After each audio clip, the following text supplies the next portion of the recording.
Yeah.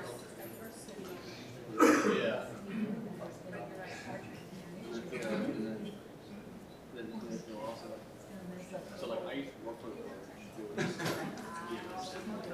I even had to say the attorney.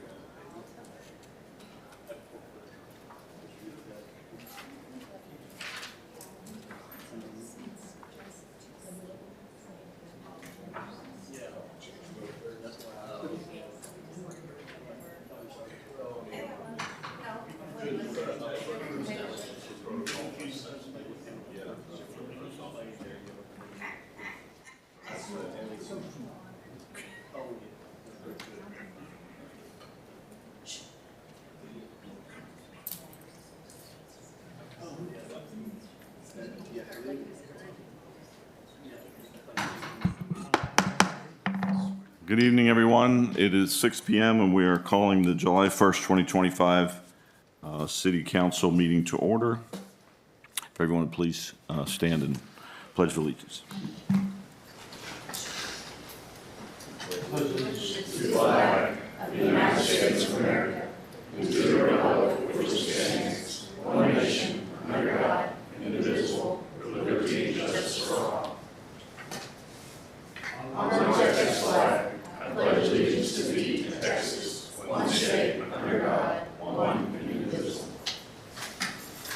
Thank you.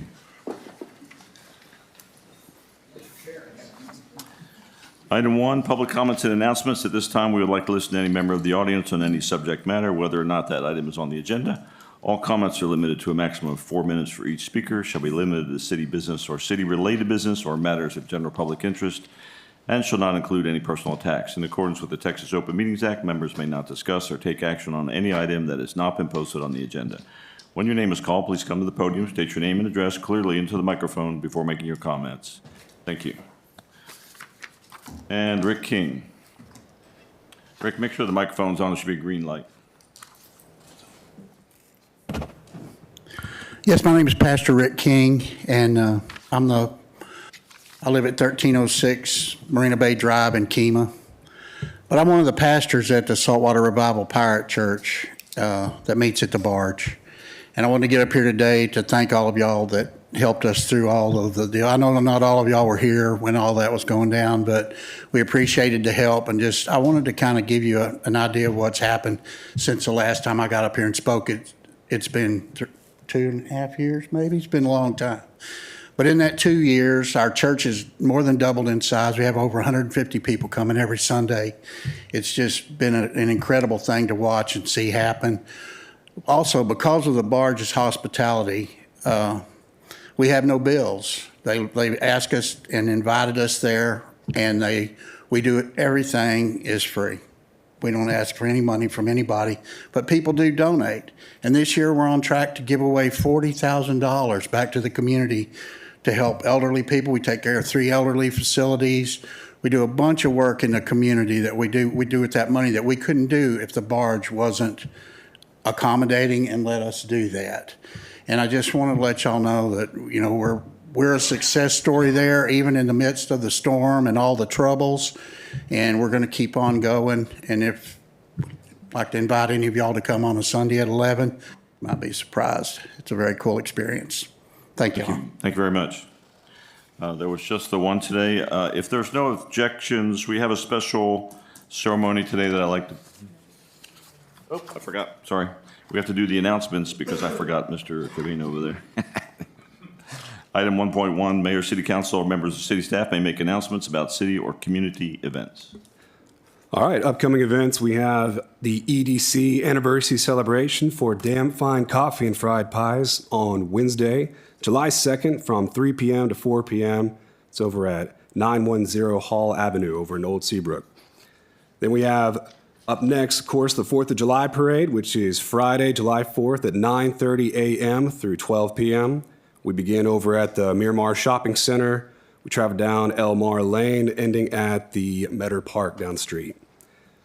Next, we have the Painting with the Police, which is on Wednesday, July 9th from 11 a.m. to 12 p.m. over at Evelyn Metter Branch Library. And then lastly here, we got Water Wars on Saturday, July 12th from 11 a.m. to 12:30 p.m. at Monroe Field Splash Pad. Is there anything else to add? Any other announcements? I would ask if you all come at 11 o'clock because I'm in the dunk tank at 10:30. Thank you.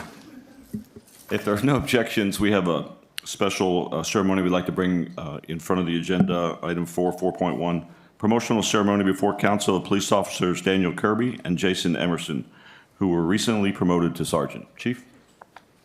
Thank you, Mayor, Council, everyone here this evening. At this time, I'd like to call up Jason Emerson and Daniel Kirby. It's front and center.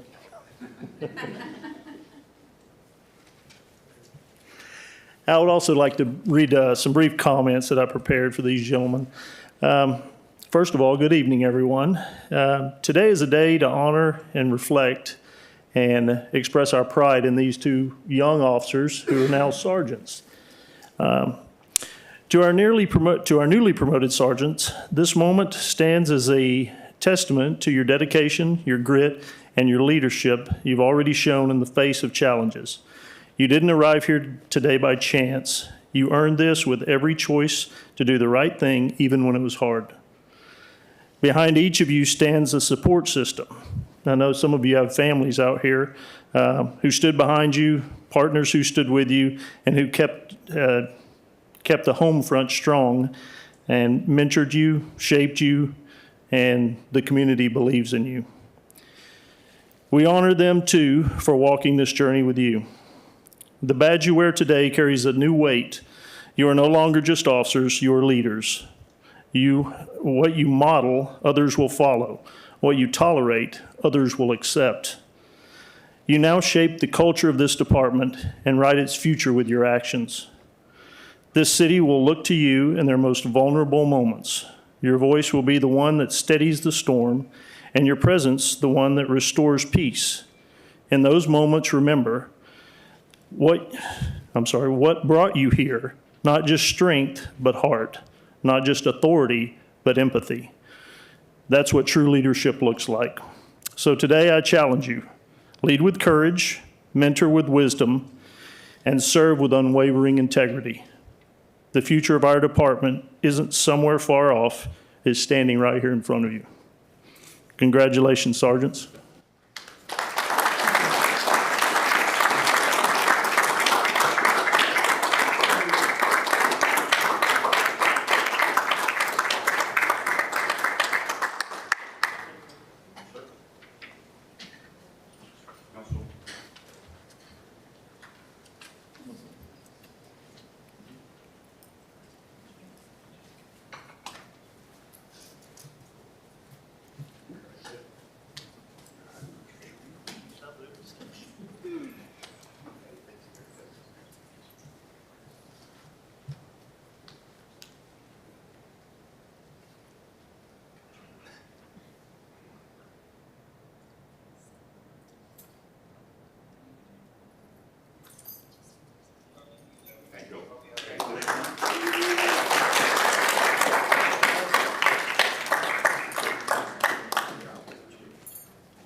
That's a great way to start a meeting. Item 2, executive session 2.1, section 551.071, consultation with attorney on matters in which the city attorney has a duty to advise city council.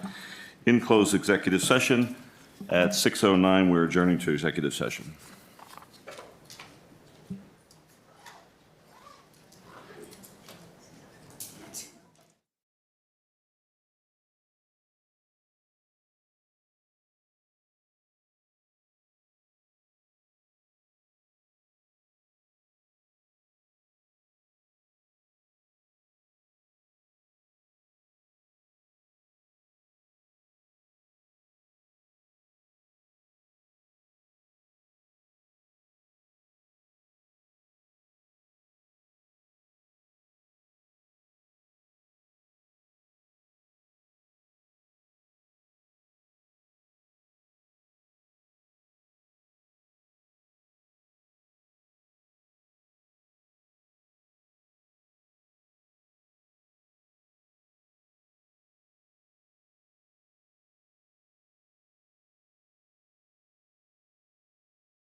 Reconvening from executive session at 7:01. No action was taken. Next on the agenda, let's see, council reconvening open session. We are reopening open session at 7:01, and we had first presentation, and are the Rotary? Yeah, oh, the link's here.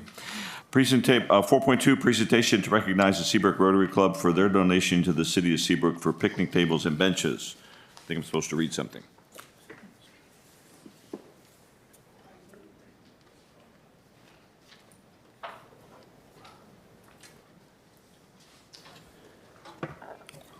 Pretty certificate.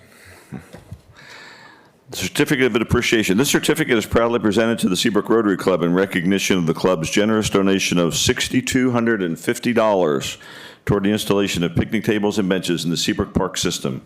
This contribution enhances our community spaces and improves the quality of life for residents and visitors. Thank you very much.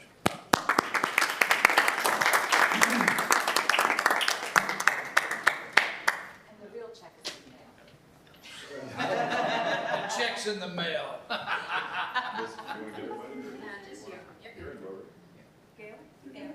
Come on, Gail, I had to come up here to get. I know. Amanda left, so I'm doing it.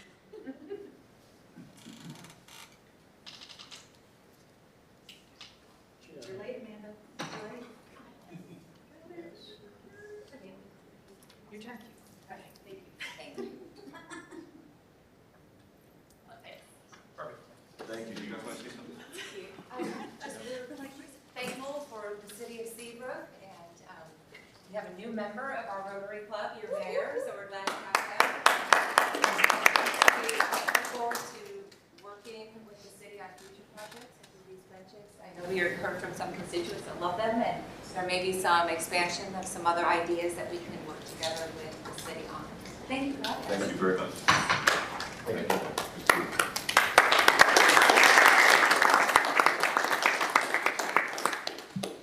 I'll leave that on for you.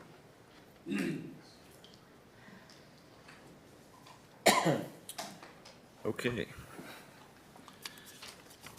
All right, 4.3 here, presentation from Driver and Rescue LLC on the agreement between the City of Seabrook and Driver and Rescue LLC, leasee of the property located at 2613 and a half NASA Parkway, operating as the yard at Barge 295 for temporary conditional exceptions to codes and ordinances due to Hurricane Beryl damage to the primary structure of the barge. Patrick.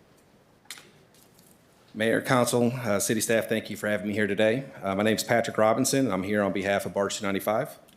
As many of you know, the barge was severely affected by Hurricane Beryl last July. It was a devastating loss for us, our staff, and the community. Shortly after the incident, the City of Seabrook allowed us to enter into an agreement that was able to help us keep serving the community while we sorted out of how to get the repairs done. I would like to say thank you from the bottom of my heart for working with us. Without that agreement, we would most certainly not have been able to reopen the barge. If we had to close while we were remodeling, it would have been devastating. The loss of staff, revenue, and having to cancel the scheduled charity events would have been hard to overcome. I am proud to announce that we have been able to reopen, and we intend to invite everyone out to our official reopening on July 12th.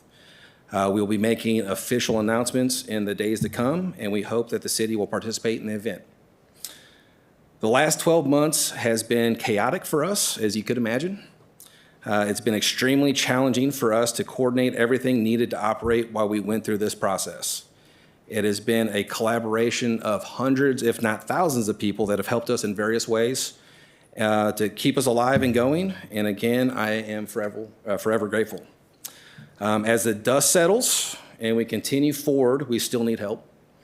I'm asking today that the City Council allow us to extend our agreement for another 6 months. This will allow us the time to focus on the next phase of our development and continued limited operations in the yard. Thank you. Thank you, Patrick.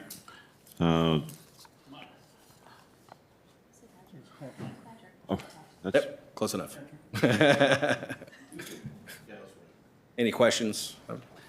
Mayor, at this time, it's really just, I think we we're wait just doing the do the presentation. question and answer until we get to the action item. Okay, Thank you. thank you. Consent, item 5, consent agenda. Approve the minutes of the June 17, 2025 and June 24, 2025 city council meetings. Move to approve the consent agenda? Second.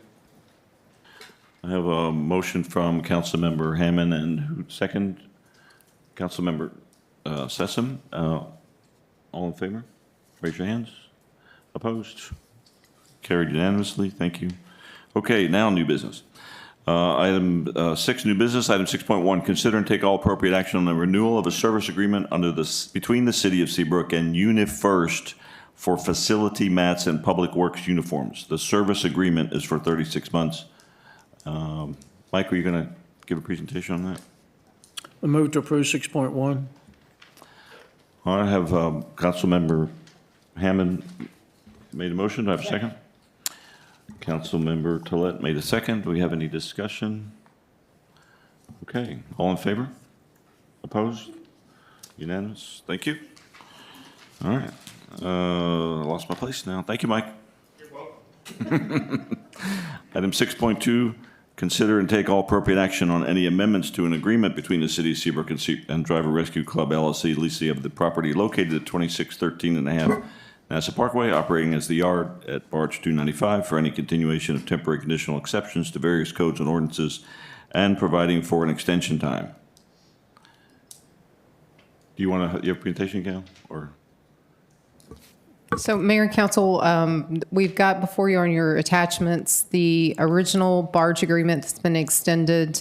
We are running for the last extension up till July 22nd, 2025. So we are bringing this back. We did notify Patrick to come and give a presentation on the exact additional items that they were looking for. So tonight, we're looking for direction from City Council as far as any extensions and any conditions that you'd put on those extensions. And we can bring back any further documentation that we need to confirm that.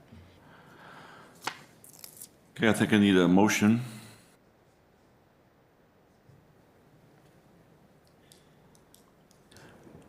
Before discussion. Okay. I move that we instruct staff to create a supplement to the original resolution to include or specifically address items of temporary bathrooms, shade structure tent, and wash stations. Was there anything else?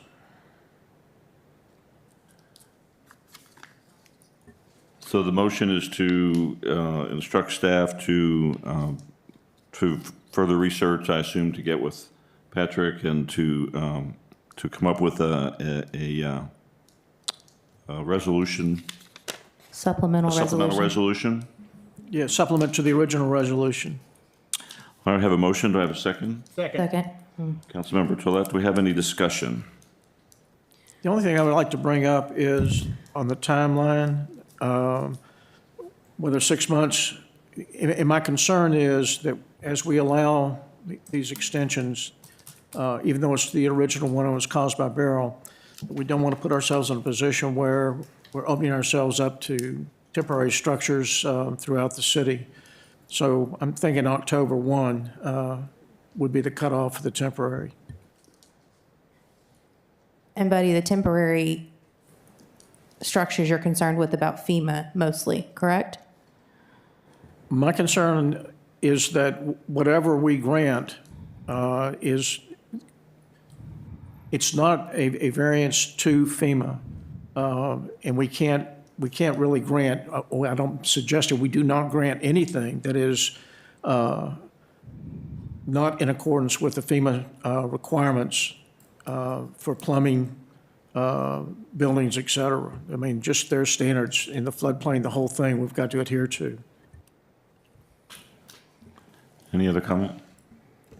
So just to clarify, Buddy, or be sure, your motion is to extend the supplement or write a new supplement through October 1st with the expectation that the barge comes up with a permanent or works with the city for, Correct. It would be an extension to the original resolution that was passed last year. It would be a supplement to that, which would detail all the various items that the barge has brought up, and that in accordance with city and state and federal, regulations and requirements. Mayor, may I jump in for a Yes, second? sir. Just so we're clear at the staff level, it wouldn't be an extension to the original solely because the original is based on the fact that the barge was no longer usable. It is usable now, so we'll have to kind of delve into that, but it's my understanding that y'all are okay giving them an additional, essentially, it sounds like 90 days, give or take, to come up with at least an initial permit application and work with the city towards some sort of permanent solution to these problems, something that's not only meets our rules, but meets FEMA's rules. And we'll bring something back to you after we discuss it with the That is my intent. property owner. Okay, I think I get it. And in the 90 days, are we going to revisit the tent staying up if the supplied information is not given to us? Or does the tent come down after those 90 days, irregardless of what we're asking them to give us? Well, remember, y'all are going to have another bite at this apple, but it's our understanding, at least the instruction, the way the motion is written, is that they have 90 days. And all temporary structures must come down. And in that time, they're supposed to work with staff to come up with solutions to deal with these things. Okay. I just want to make sure I'm I mean, clear. it doesn't mean that when this, the supplement comes back to you at your next meeting, that you won't have the ability at that time to discuss that issue, and you can change the agreement if you want to allow some additional flexibility. But right now, that's the way I'm understanding it. Interpreting it. Okay. I just want to make sure everybody's on the same page. Is there any other discussion? Any further discussion? Okay, I have a motion and a second. Need to take a vote. All in favor, please raise your hand. Opposed? And unanimous. And thank you for bringing this early enough to us so that we can have time to work through this. Okay, let's see. Sorry, I've lost track again. Here we go. Item 6.3, consider and take all appropriate action regarding Resolution 2024-22, reestablishment of the Hotel Tax Advisory Board, including direction on whether the board should review and provide recommendations on all line items within the Hotel Tax Special Fund, or limit its recommendations solely to the events line item, and an interpretation of Section 4 regarding conflict of interest. Jared, it looks like you brought this forward. You want to talk to that? Yeah, Mayor and Council, we kind of, on the request of the Hotel Occupancy Tax Advisory Board, just kind of wanted to bring this up for council to get kind of more of a feedback from council of what direction they would like this to see this board going in the future. Angela can also jump into make sure I have the complete understanding of what the board wanted. Just kind of want to know the straight direction of how they want council to proceed with this group, and if there's any more additional, not qualification, but additional responsibilities they wanted to partake on the advisory board. yeah, I think from my understanding, and admittedly, Jared and I have only been in one meeting so far, but I think that what they understood in the first meeting, their initial meeting when it was developed, was that not only would they be vetting for the event permit, or not the event permits, but the event grants, but they would also be able to advise and come up with recommendations. I think that's the way the original board operated. I know they went to events and they did things of that nature. But I think they just wanted to be able to make recommendations as to how, since they have a greater understanding of how hot tax is spent now, that they wanted to have capacity to make recommendations that would obviously come before council, in addition to deciding that. These are recommendations other than the event applications that come to the committee. Correct. Correct. Personally, I think that it would have been good for the committee to have completed its original charge, which was to bring recommendations to council, which doesn't happen until the next council meeting, before coming to council and asking for more authority. That's just my opinion. I'd like to know specifically what those other duties would be, so maybe the committee could come up with that and then give that definition to us to understand, because they're a recommending body, as it has always been, and What, other than hot recommendation? let's get to the next step. I mean, we really would have been nice to have gone ahead and gotten some information today, but I need to know some more specifics about what it is that they're wanting to do. I agree with Tom, and we had an experience with open spaces and trails where everybody thought they were on the same page, and nothing could have been further from the truth. And it was a very painful experience. So I would just think if y'all would formalize exactly what you're looking for, so everybody, again, would, we sing from the same hymnal. Also, in the spirit of transparency, I'd like everybody who wants to participate from a citizen perspective to be able to attend or view those meetings, just because I think it's important for the citizens to know where their taxpayer dollars are going. Also, I'd like to do a little bit more research on who's on that committee, just so that we have more of an understanding, being that we're a new council, of who's making those decisions. Well, I think in all fairness, the committee was vetted by previous council, so it went through the same rigorous vetting process that any committee goes through. So if you open that can of worms, which, that's fine, but then do you make that request for every single committee that's been vetted and approved by council? I guess we could if they wanted to. A standard for one is a standard for all. So you're establishing a standard. We could if they wanted to. It's your recommendation. I think based on the conversation, if I understand, and let's address this first item first, that we would like the committee to complete its first task and bring a report back to council on the applications that are currently pending, for the council then to decide if, whatever the council decides about those items. And then as a secondary task, perhaps at a future council meeting, to come back with ideas of what additional responsibilities or tasks that the committee would like to tackle. Just, some ideas. And then if we can agree to that, I think we can put that to a future agenda item. And then we can get to this conflict of interest statement, which we have some additional language perhaps that we could suggest. Mayor, yes. I do think it would, if we are going to essentially charge them with that initial task, let's address the conflict issue first so that we don't lose half of our board before they even get to their initial task.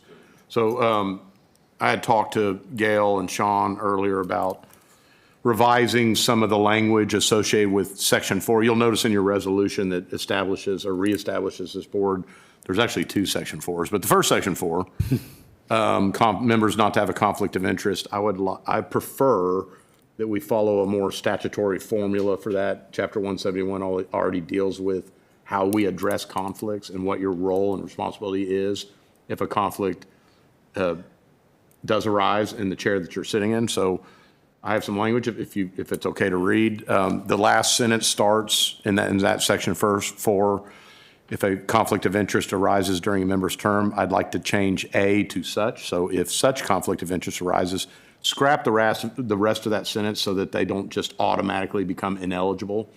That they do what you do as elected officials and every other appointed official for the city does when a conflict of interest arises. They have to file a conflict of interest affidavit, file it with the secretary of the board, and then abstain from any deliberation or vote on that matter. Once they kind of essentially like they're not there. But it won't preclude them from addressing and deliberating and giving their opinion about things that don't have anything to do with them. So I do have specific language, but it sounds like this is kind of going to come back to us anyways. We're not going to do any action tonight on the resolution itself. No action So tonight. let me put together, I've already kind of mentioned what that language would look like, but let me put that together.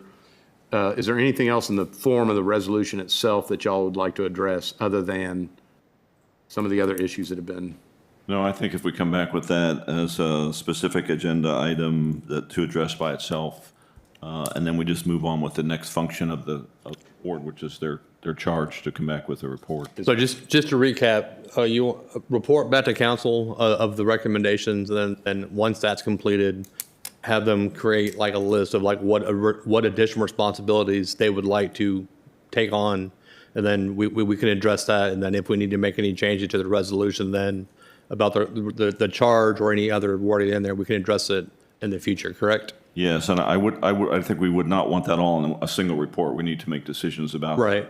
funds, and then we can move on to the other stuff. Yeah, I think our next meeting is July 7th, so that we'll task them and make sure we have all the recommendations completed at that meeting, so that way on the July 15th council meeting, we can work on that, and then we can work on the additional responsibilities after that. Okay. Mayor, before we move from this subject, do y'all want to tackle the issue of what the meeting actually looks like? It's my understanding right now that they're not subject to any open meetings rules or notice or, and they're doing their meetings virtually. For feedback and purposes of amending this to come back to you, is that anything you would like staff to look at? Well, I don't know what the original intent of the former council was. Of course, the former council can encumber a future council, so we are dealing with money, and I think that we should be a little more transparent in the dealings. Obviously, we wouldn't want any private issues discussed in the open, but I certainly think that it would be beneficial to have the public understand what's going on in that meeting. I don't know how we address that. Any suggestions? I've been talking to other cities, and everything that they do is TOMA. They have everything very visible if it's an advisory to council. And just for the benefit of the record, TOMA, Texas Open Meetings Act. Thank you. In this case, since they're currently meeting virtually, they would have to have a physical quorum, right, as I understand it. If you wanted to subject them to all the rules of TOMA, and you don't, because they are purely advisory, you could pick and choose as y'all see fit. You could require them to have a physical quorum present to conduct meetings. You could require them to follow all the rules of the Open Meetings Act, as far as notice and 72 hours and posting requirements and quorum requirements. It's up to y'all. Considering that some of the members of the committee are traveling a great deal and are not, readily available, I think we can modify how many people need to be present. We can have it here in chambers, at least 2 people, and then everybody else could be virtual. There's still the transparency would be accomplished with that, but that's just my thinking. Well, you don't have to solve the world's problems tonight. It's really just feedback for us to, yes, I know, buddy, but we'll come back with a revised resolution for y'all. So chew on it, think about, I think that whether it's 2 or a full quorum or anything in between, it's fine with us. Again, we've talked a little bit about this. It's advisory in nature, so y'all have a lot of flexibility when it comes to what rules you'd like to apply to their decorum. I don't know, unless anybody's ready to make a decision tonight. I'm not ready to make a decision on that tonight. I think we table that. And We'll come back with a revised resolution for your consideration. thank you. Do we need a motion to table it? I don't think so. No. All right, thank you, everyone. Item 6.4, consider and take all appropriate action on approval of the Celebration Seabrook October 11, 2025, authorizing expenditures from the Hotel Occupancy Tax, HOT, Special Fund, in an amount not to exceed $45,000 in fiscal year 2026. Move 6.4. Councilmember Hammond made a motion. Do I have a second? Second. Councilmember Cabana has a second. Would you like to make a presentation, Kim? Yes, Mayor and Council. So you just have a couple of items that I've attached to this, and this is under a partial funding of your hotel occupancy tax. In the agenda briefing, I tried to give you a little bit more background. This festival has been going on since 2015, and with the newly established HOT Advisory Board, I know this question came up. So we did want to go ahead and put it on. There's a lot of legwork that staff has to do prior to an October city festival. And while we're working through duties, et cetera, for the HOT Advisory, we do have a staff that's kind of waiting to figure out if council does in fact want to direct them to proceed with the festival and the planning process. because this happens after your October 1, you will actually be in a fiscal year 26.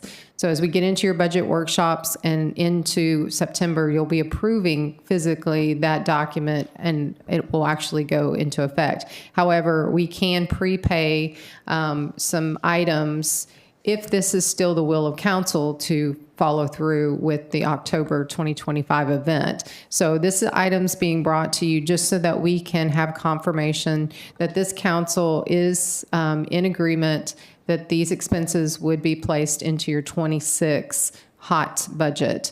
It's also, as mentioned in your agenda briefing, funded by not only this $45,000, but also this item was already taken to the EDC Corporation. They have agreed for their standing $10,000 scholarship, and then staff would then go and do additional sponsorship asks, and that makes up the remaining portion.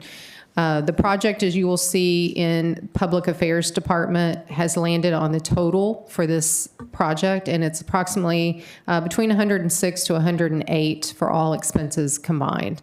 So we typically will get all of the revenue between the sponsorships, the corporation, and the $45,000 from HOT to make up the revenue stream on this. So I'll take any questions, but this is just so that we don't have our staff going off and doing a lot of work if this is not the desire or will of this council. I have an opinion on this, but does anybody have any questions for Gail or any other commentary?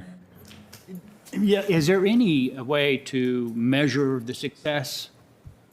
So we have had our previous director, Leanne, and also Amanda from last year's, they do a post-event report back to City Council on this event since this is under your direction. So we do have our statistics as far as the best estimate we have from clickers of people coming into the festival. And we have I think impressions for social media that we typically do, and just general narrative of how we've observed the event going off, how many vendors that we actually had. Because this event is sponsored in portion by Hot Tax, we do work directly with the state's expert, Scott Joslove, since 2015. The art component in this festival is how we're able to fund with partial funds from hotel occupancy tax. So we're careful to make sure that the solicitation of vendors that have the art component is part of this event. So arts are very important. And so we'll usually do in the post-event report what vendors, which artists came. We'll do a pelican painting so that we've got those art components in the presentation of it. Jared, you had a question? Yeah, I know and they get a lot of sponsorships from corporations. Have they already received commitments from different corporations for sponsorship for the upcoming event? To my knowledge, we have not, no. So we just have EDC right now, and that's it. Angela? So has there been any, in the post-event report, has there been any mention of heads and beds? Does the city call hotels to find out how many heads actually were put in beds from this event? We typically will have all of the logistics team that stay overnight, so we don't have a large number of heads and beds, and that's why we've been carefully working with Scott to make sure that's not a driver, it's not a multi-day event. And so there, because of the arts component, that is the trigger for us being able to use those funds. So yes, you're correct. This is not a huge heads and beds event. So I have this article that I extracted from TML. And to fall under hot tax, is two-part component. Part one, heads and beds. And the article says every expenditure of hotel taxes must put heads and beds. What this means is that every funded project must attract overnight tourists to the city's hotels and motels, thus promoting the city's hotel industry. And then it breaks out the 9 qualifiers in addition to part one. And one of them specifically says the arts, and it says, funding the operating budget of an arts council meets the second part of the test, promotion of the arts, but not necessarily the first. The city should encourage the group to seek funding only for its festivals and shows that do in fact attract tourists to the city. So this if we're talking about managing money properly, this money, in my opinion, should be cyclical. So we're getting the money from the hotels in order to put those heads back into the hotels. Just because we can doesn't mean we should. And I think that spending $45,000 on an event that doesn't serve the purpose of that $45,000 is disingenuous, and we shouldn't be doing it in the spirit of transparency and honesty. Tyler? I was curious, just kind of the process. I've only attended Celebration Seabrook. So what is the process in kind of recruiting, you know, the food trucks, the local artists and that everything? Does that start in like Seabrook mindset first and then it kind of extends out from there? Is there a formal process at all, or? There is. I'm going to call you on the spot. Amanda is our director of communications, and she worked with Director Pryor that actually brought the festival idea forward to council at the time. So 2015, if y'all are not aware, we did it first 2 years, I believe, on Main Street. And so we closed Main Street. We did it with the effort of trying to bring kind of a visibility to the old district.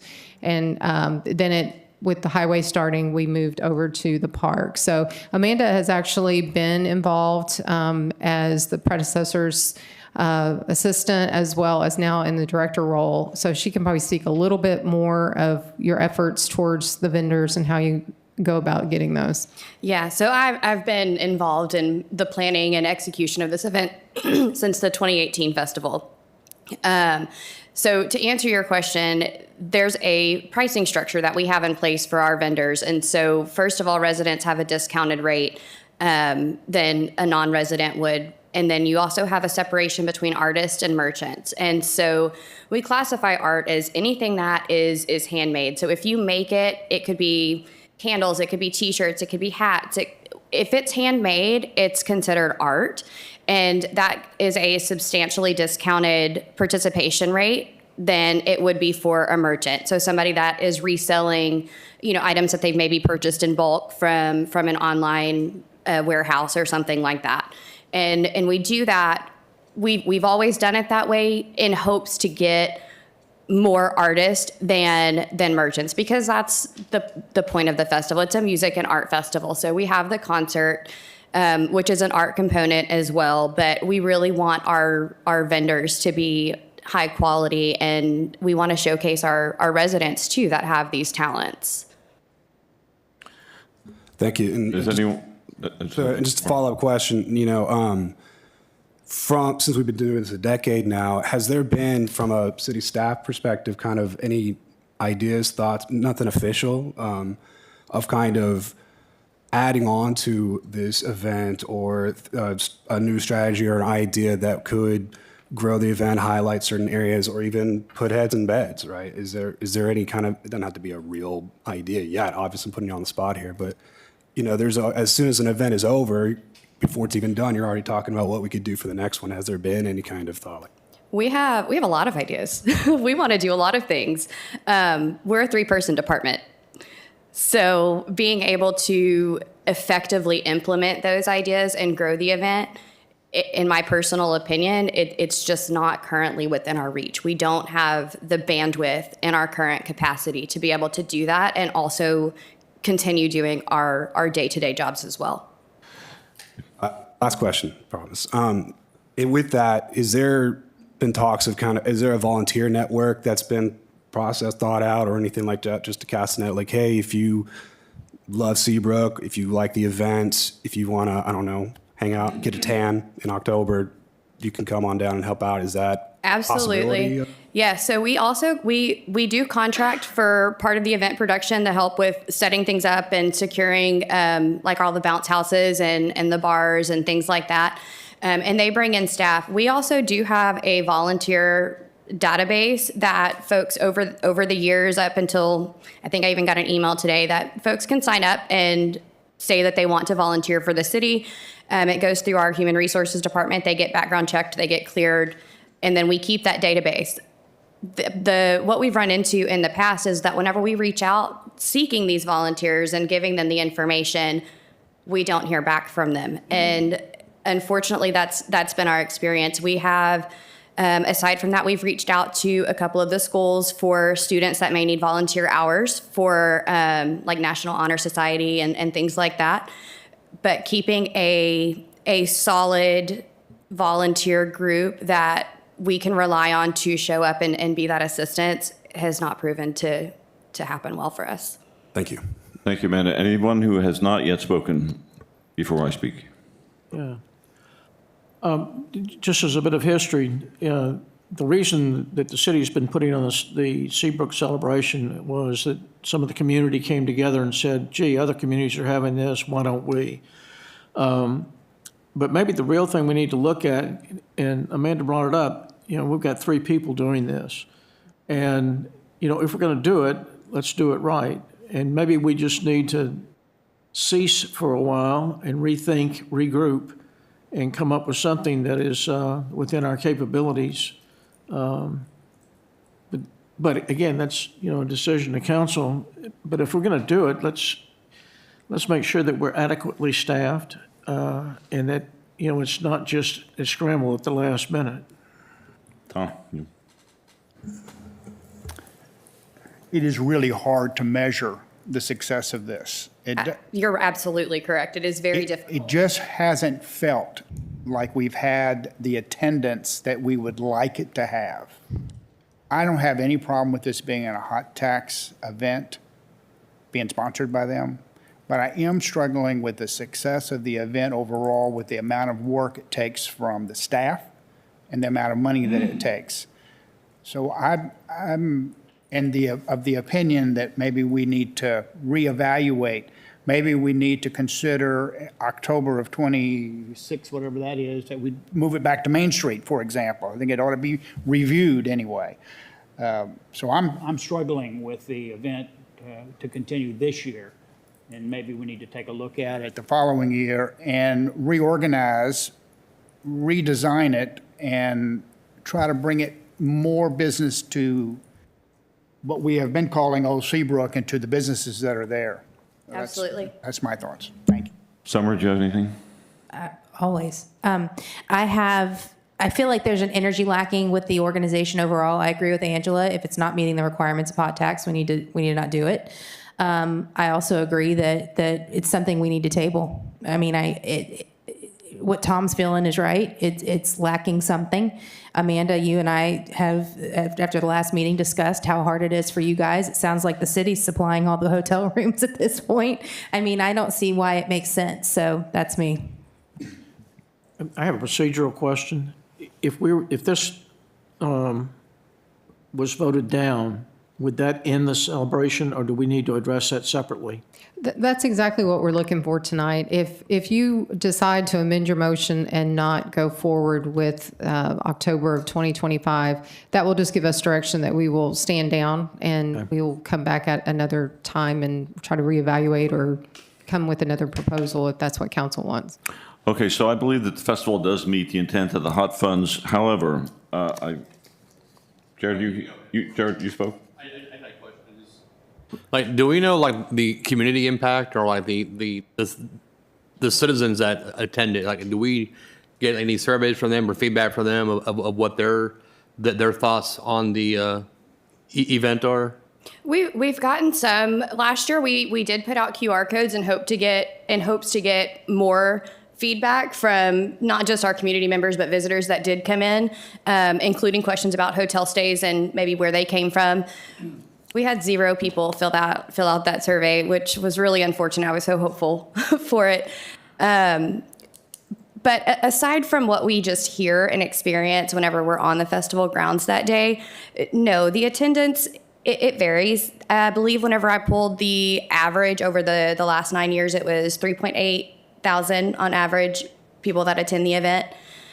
Most of those are families with kids. It's a daytime event. It's from 11 a.m. to 7:30 p.m.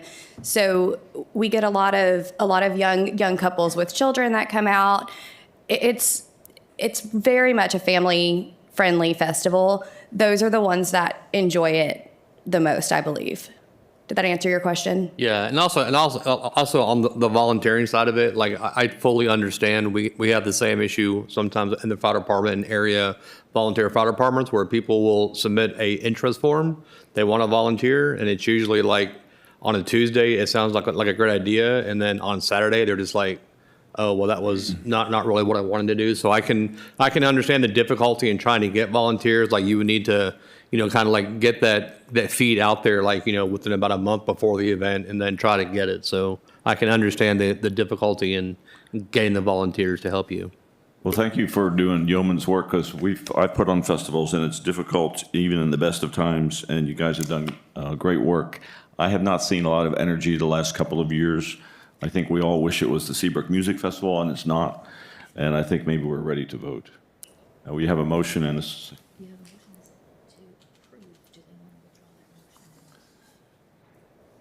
Move to recall the motion. we need to, we don't want to, you want to amend your motion? Who made the motion?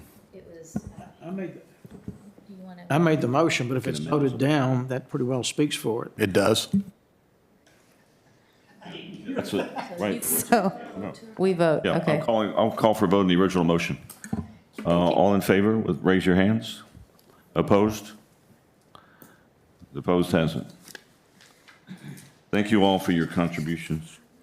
Item 6.5, consider and take all appropriate action on a first and final reading of ordinance 2025-14, fiscal year 2025 budget amendment number 4, an ordinance amending the amount of appropriations for the fiscal year beginning October 1st, 2024 and ending September 30, 2025, by authorizing certain additions of the amount of $40,924 for general fund and Carruthers Fund, authorizing the city manager to take all actions necessary to facilitate the changes identified, and finding available unencumbered funds for the supplemental appropriation and/or reserve reduction.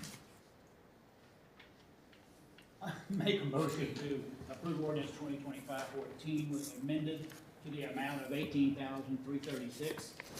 Second.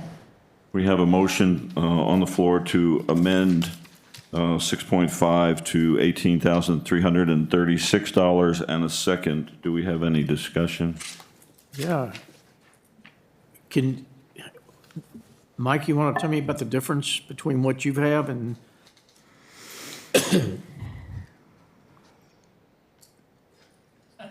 I got 2 pairs of glasses.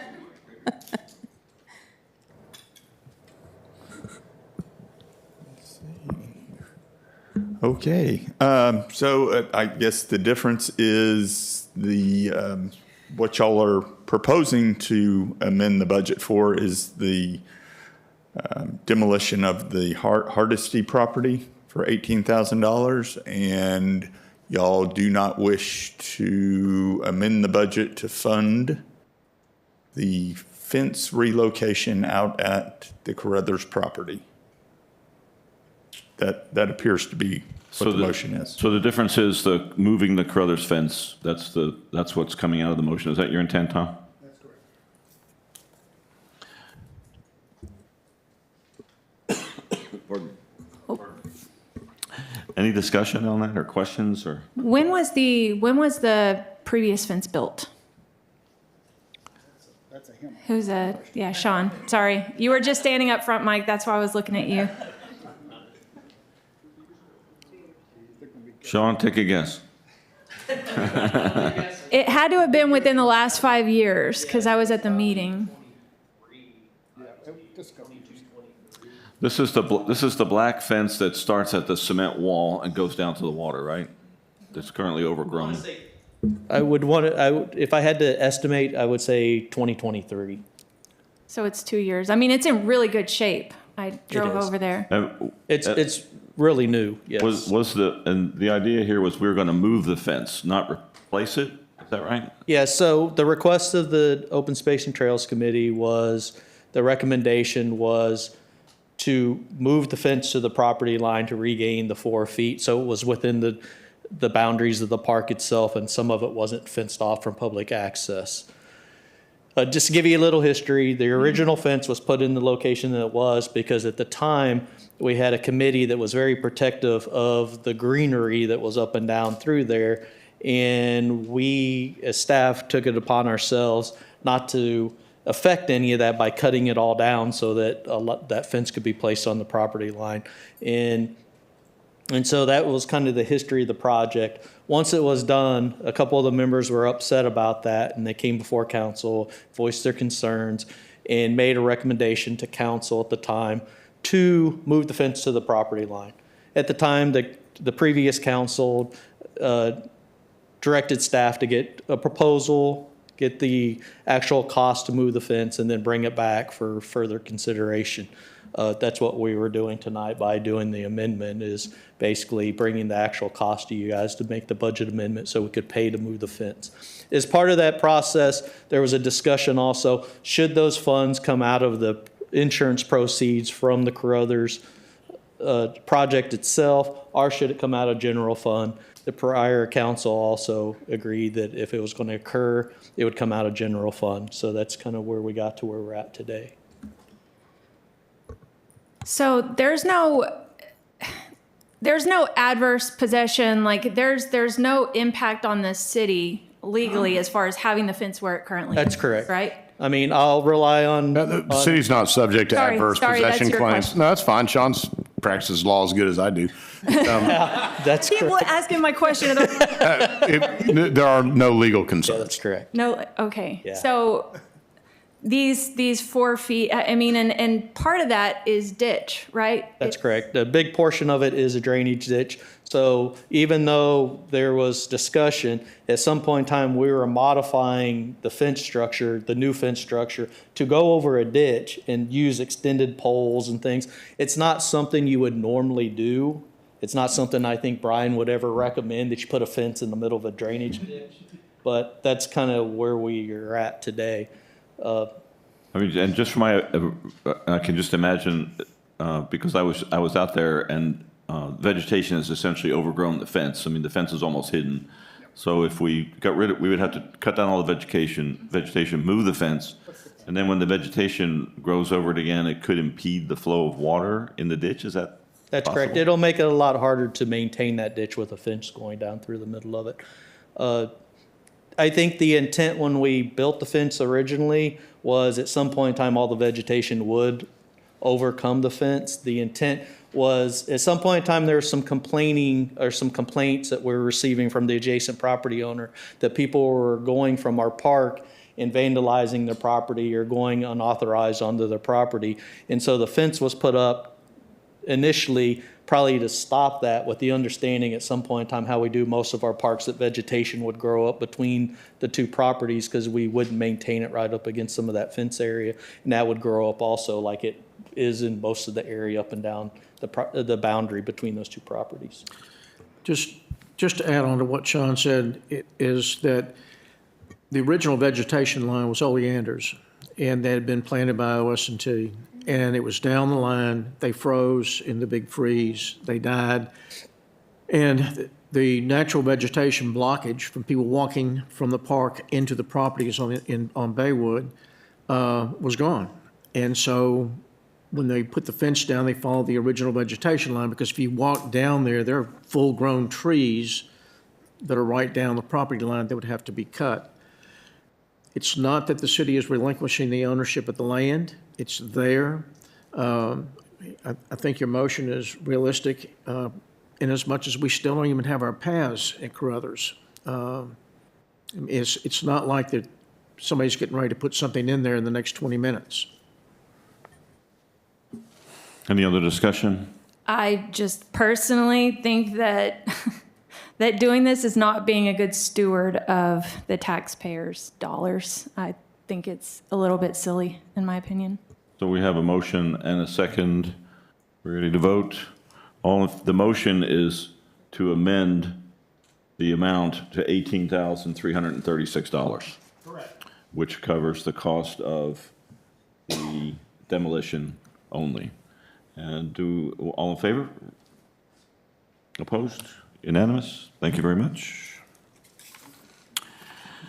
Routine, I'm sorry, just, okay, routine business, I almost forgot you. Item 6.6, consider and take all appropriate action on approval of Resolution 2025-16, submission of grant application for U.S. Department of Transportation Safe Streets and Roads, SS4A. A resolution of the City Council of the City of Seabrook authorizing the submission of a grant application in response to the U.S. Department of Transportation Safe Streets and Roads for all discretionary grant programs and authorizing the city manager to act as the city's executive officer and authorized representative in all matters pertaining to the city's participation. Okay. Mayor and council, thank you. This is coming on the coattails of your last special meeting. So we did employ a grant writer. We identified, as far as our road projects, that this SS4A is a great funding mechanism for the roads that we have coming up and the costs that we have coming up. However, as a recap, to be able to apply for the construction bucket under SS4A, we do have to have a plan document. So coming before you tonight is authorization that you would allow for us to go after a planning grant so that we can have that prerequisite ready for the construction grants early 2026. Move to approve 6.6. Second. I have a motion by Councilmember Hammond and a second by Councilmember Sanford. Any discussion? All in favor? Opposed? Unanimous. Thank you. Discussion item 7.1, discussion regarding exploring a contract with Harris County for the administration of the City of Seabrook, May 2nd, 2026 general election. Rachel is going to give a presentation on that. Mayor and council, I hope you're okay that I'm presenting from here so I can see you guys to answer any questions you might have. So good evening. I am recommending that our city begin to pursue contracts to have Harris County conduct our elections moving forward. The main reasons for this are these. During the most recent election in May, our voters expressed a lot of frustration over having to vote in two locations for the city election and the CCISD election. Now, historically, CCISD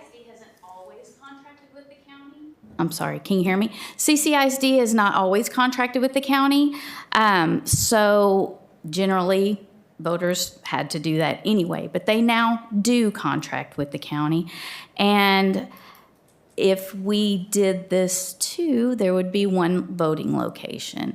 Also, it would help in that our voters would be able to vote anywhere in the county. So even if they work downtown or anywhere, they could stop off and still vote in their city election. They would not be voting here, though, as they are used to.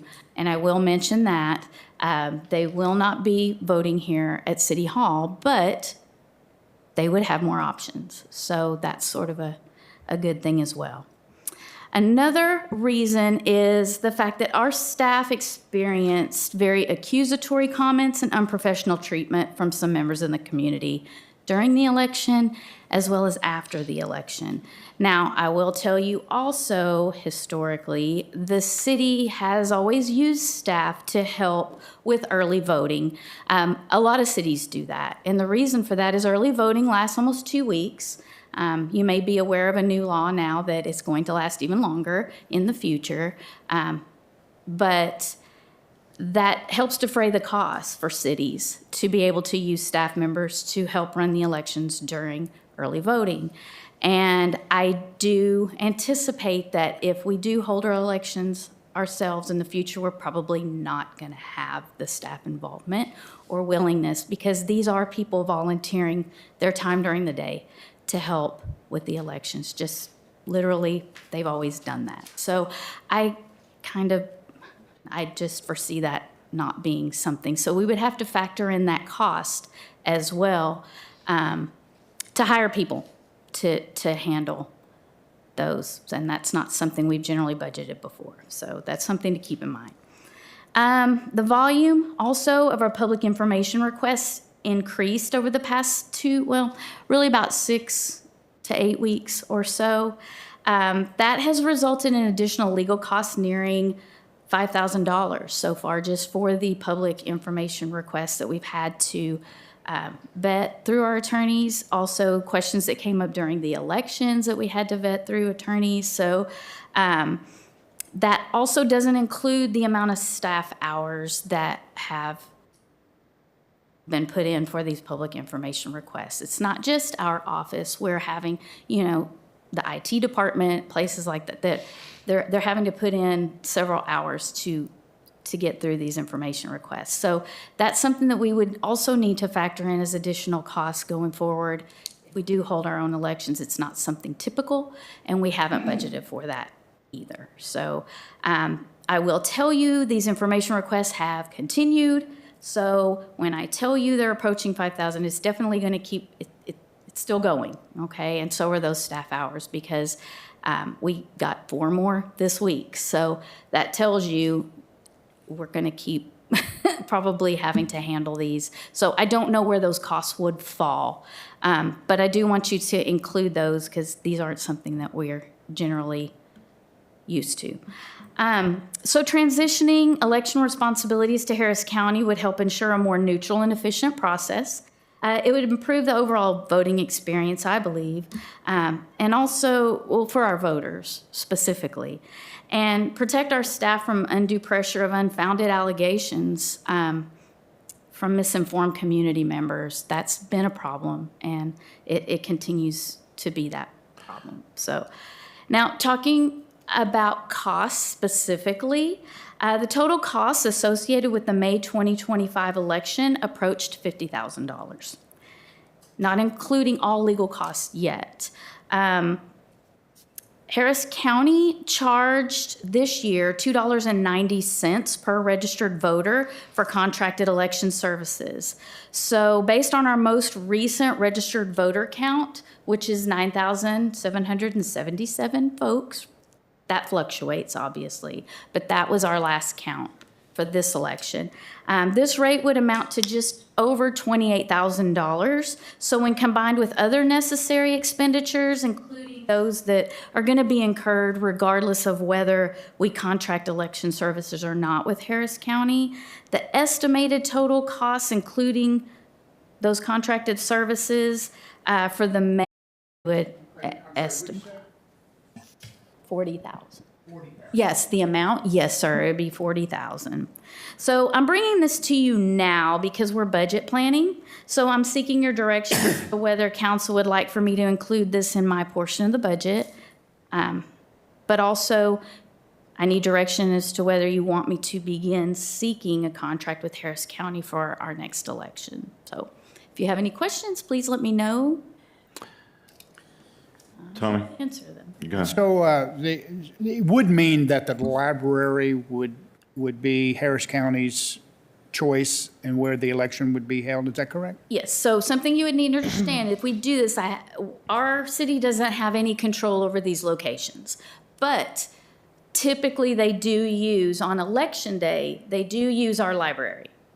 But they would probably not be opening up any additional locations than what they're used to using. So just like with the CCISD election, most of you probably came here to vote for the city election, and then you went down the street to vote for CCISD because that's their locations. Those would be the locations. Mm-hmm. And I don't foresee them changing. And early voting is, again, where? Early voting, your closest is going to be down at the park on NASA. And then the library, or the Freeman Library, is generally where people go. But we do have a local election day location typically, and that is our library here. Buddy, did you have something? Do we need a formal resolution? No, I think this is No. under discussion. Okay. Discussion. I agree with what Rachel said, and it's an unknown liability, and let's face it, Seabrook's just not Happy Valley anymore. The days of sitting around the campfires singing Kumbaya are well past us.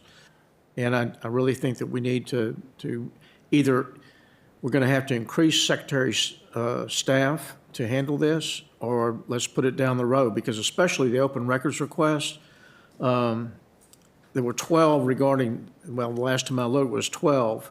6 of those are from anonymous encrypted emails. So we have no idea who is, who isn't. You know, it could be somebody, you know, just a bad player that just wants to add expenses to the city that really has no interest in what is really going on. So I would support moving it. Or they have no clue that it's costing the city money, and they're just needing to be heard. So you said that we had, did you say we had 12 people requesting PIAs? I saw 12 when I asked how many had requested, and there were 6 citizens that I recognized and 6 anonymous addresses. So what I'm hearing is $5,000 in legal fees, which is still being collected for 6 to 12 people, probably the same people.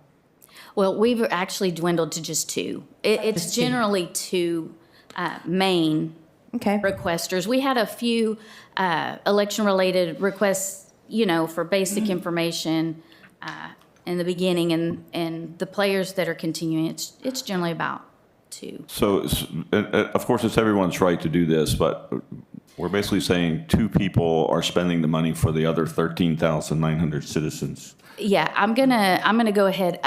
So, and I see, if y'all want to put on the agenda about PIA specifically, we can. Unfortunately, our agenda item is something that I did bring up, yes, but if we want to delve deeper into it, we probably need a separate. I think that I think people from both sides from CCISD in this last election in our city lost votes because people just didn't want to go to 2 separate places. I agree with that. I look at this as a win across the board for us to get it centralized in a way that creates harmony and collaboration. So I think we just direct the city secretary's office to explore this contract with Harris County. absolutely. Okay. I just have one question. And I know we received the budget, and I don't remember what. Do you know how much money is budgeted for the election, for the upcoming election? So when we did your fiscal year 25 city budget, when we were anticipating the bond election, there's an added cost there. So we had 25,000, I believe, in the city secretary's budget, with an amendment coming out of 25,000 from our stabilization fund that we never have tapped on. So 50,000 was put into the election line. For FY26? 25. 5. Okay. No, we'll put in the 40 if this is what that was why I wanted to bring this, is to determine from my part of the budget, if this is how you wanted to go, then it gives me direction for my part of the budget to put in 40, so. Thank you. Okay, thank you. Anything else? No? Okay, well, I think we're done. Okay, thank you. And then by going with Harris County, they can do anywhere in Harris County for early and election day, or just early voting? Yes, my understanding is they can go anywhere in the county. That's where nice. their locations are. It actually makes it a little better for working people, I think, too, maybe, so. Thank you, Rachel. Thanks, Rachel. Item 8, routine business. 8.1, city manager update and report to city council on various items that require no action, including legislative updates, Seabrook boards and commissions, transportation projects, and City of Seabrook CIP projects. Okay, Mayor and Council, let me run through a couple of our normal things, and I'll just highlight a couple of legislative updates. I know a lot of you are attending your newly elected officials training, and they're doing a lot of the legislative updates for you, in addition to all of our staff with their state associations are going through the same. So we're getting a lot of information in there right now, but a couple that Sean and I attended just will highlight here in a moment. So your boards and commissions, we have Open Space and Trails Committee that no action since your last meeting. They'll be meeting on July 10th. Economic Development Corporation is scheduled for July 10th. Just as a side note, we are down 2 members, so I'm polling, and it looks like we may not have a quorum for our July 10th, so stand by on that on alternate dates. Planning and Zoning Commission, July 17th, they met since your last meeting and did have a discussion. As you may recall, they are just doing discussions on construction of swimming pools utilizing shipping and storage containers. So that discussion is going on, and they're looking at it for future consideration, so no action at this particular moment. You'll have your regular agenda that's coming up on the 15th, but just as a note for you, you'll have a special council meeting. It's a budget workshop number 2. So we'll dive into your property taxes and some specifics on each one of your the city's departmental budgets.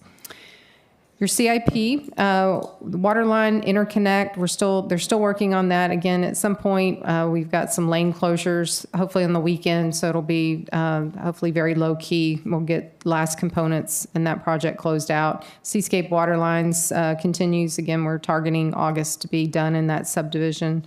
Good news, Brian and Jesse took ownership of the 4 generators. Three generators. They're beautiful, if you can call generators beautiful. Hurricane season coming up. This is tremendous for us. If we have any of the lift stations going down, this will help all of us rest easier. So that was a big thing. So that was, again, a hazard mitigation grant from a previous storm that we were able to get. And I think that was, I want to say 300,000? Around there. Yeah, so great grant. With very little local match that was needed on that. Your wastewater treatment plant demo, your stakeholders group, and coupled with this one, is meeting on the 8th, I believe. And so we are going to go ahead and kick off the engineering firm to go ahead and get the RFP ready to bring down all of the structures and do minimal fencing and minimal grading so that we can get the demo flowing. They need some answers, and I think the stakeholder group council is going to hear a report at some period of time, but I think we're still a couple months off. So the demo project is going to be kicked off. Will be, once the structures come down, we'll put a chain link fence around the lift station. And then the idea would be the stakeholders group, the ultimate concept to the park plan would then be some kind of concrete wall, decorative, to dress that area up, but that'll be in your park concept. We do need to kind of move along with the demolition, so we'll go bare bones on that. Pine Gully Force Main, we've got environmental, and again, this is hanging infrastructure on the bridges that they're getting the environmentals done, and we'll get to bid hopefully that pretty soon. Pelican Bay is still in design. We've got generators still in order. Training tower, we're still moving forward with. And then your Crothers grading and drainage project. So I mentioned previously that on the 26th of June, those bids were open. So that, along with your EMS expansion project, you'll have 2 bid openings that we'll be bringing forward on your next agenda for consideration and approval of some sort. Bremerhoff Park, that is your ARPA project, is placed in there. If you've been by that project, we did finally get the electrical in. However, Brian is working with his crew to do some type of ADA ramp. So we've just got those restrooms on dirt hills right now, but we'll have accommodations that are constructed around that. East Meyer project, since our CIP workshop, we mentioned that we're going to go ahead and kick off some design proposals, and that's for the entirety of East Meyer. And the plan would be that we'll be ready for design to go out for grants in the springtime for 2026. There'll be a couple opportunities there. North Meyer, Brian will be working with the county's contractor tomorrow to work to walk North Meyer. So that design process is continuing. On our transportation projects, we're kind of still pending on our previous discussion on the Red Bluff exit being closed. We met with TxDOT, so we're waiting for some kind of press release to let us know what those dates are. I've yet to receive that. Port Spur, we'll start reporting on this. We have the rail spur that is the ports on the north side of town. Staff attended a recent safety meeting to make sure all the equipment and everything, if you've noticed and drove that intersection, they're painting the pavement markings. We are the applicant for what is called the quiet zones. So the bells, when the arms come down, all of that will not happen, but the devices have to be tested and make sure that they're working. So they went through a testing process last week. It looks like everything's passed. The city will be a sponsor of signing off on that. And hopefully in the next couple of months, we'll have a quiet zone official. And then the port is working with Amanda to turn out a press release so that we can fully inform the public of what's happening with the rail spur. What we understand is that sometime around August, September, we'll start to see some activity on that rail going to the warehouses back there. But that's all pending that we'll do a nice press release and have a little bit more information for council and the public as well. On your legislative updates, there's a ton, so I'm not going to go through everything, just a couple of highlights that we were drawn attention to at our meetings this week. So we talk a lot about our purchasing or procurement and 50,000 if you've been on council or boards before. That means that for city staff, any particular vendor that we are anticipating spending 50,000 or more, we have to go out and do the RFP. It's a bid process. It comes back to city council and you have to approve that. The state raised that bar and now it's $100,000. So the city still has a procurement policy internal, but as far as what we follow, which is state on that one, that's raising to $100,000. So that will allow us to just get some bids, but not have to go through the lengthy and sometimes expensive process of doing an RFP. We have a new disaster tax rate. So heaven forbid if we actually ever have to go through another disaster, there is a process for us. Then they've changed a few things in this provision of the bill that if we are, for instance, at a 3.5% cap that council is authority to approve, and we were, let's say, losing all of East Side, all of our property values, you can imagine our budget is decimated. And so to be able to still maintain operations, there's now a pathway for us, if we had to look at what they're calling the disaster relief rate. So some new provisions were released on that. We also have a lot of bills on debt that we, I think have probably all of you followed in just normal news of what the legislation was looking at. One of the in particular ones that we'll be looking at that I think will be in effect by the time we publish your document for the budget document is, and you'll hear this a lot, we'll talk about no new revenue rate, we'll talk about voter approval rate. So there's a lot of acronyms that are going to come at you at the workshop, but their new one for this year is minimum dollar amount to pay debt. So we'll have a lot of notices that has that verbiage on there. And that is just another attempt by the legislators to make it very, very clear to the public of which portion of their tax rate is going towards debt. A lot of zoning and land use. So Sean was busily taking notes on that. One of the things that we've mentioned in the past that I've made a special note is the housing corporations. One that came in, we've talked about a lot, is our apartment complex on Rep Store. So that was a housing corporation that came in. There was a law, then they fixed the law effective May 28th. That they talked about, and they will require these housing units to do audits starting in January of 2026. So that is open records. There appears to be, based on the review of this law, ways that the city can keep those foundations in check and make sure that they're actually meeting some type of law.